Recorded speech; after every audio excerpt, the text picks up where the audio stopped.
No niin, pajalta taas päivää ja pientä päivitystä, eli nyt tois 3/8 vedelty epoksit sisälle, eli katto ja sisäosat ja pohjahan mä verin jo aikaisemmin. Miltä se näyttää? Tossa niin näkyy noita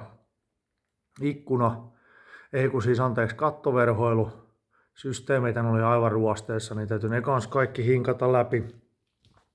Toki nyt kun kaikki on mustaa, niin vähän huonosti nämä näkyy täältä, mutta siellä nyt sitten toi epoksi verelty kattoon ja sitten lattioihin ja sen sellaista saa tuossa rauhassa jämähtää ja sitten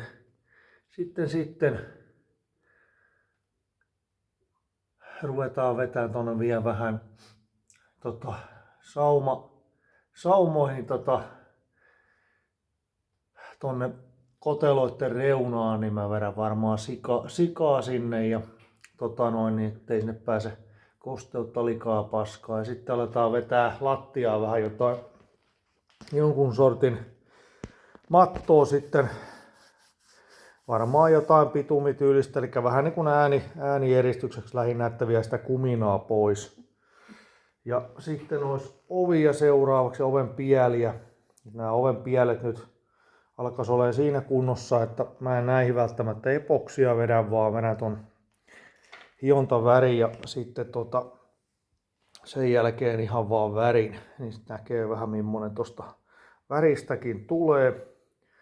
Mutta joo, 4 litraa siihen tuli räpättyä tonne sisäpuolelle ja on kohtuu kovaa tavaraa kyllä toi Tikkurilan epoksi, että mä luulen, ettei se enempää kerrosta siihen kyllä tarvitse.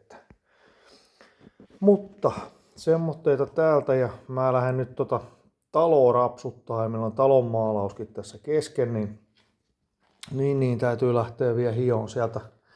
Yksi seinä, mikä hilseilee, niin pääsee sitten jossain vaiheessa sutimaan maalia siihenkin taas. Mutta semmoitteita tallilta. Se on moro.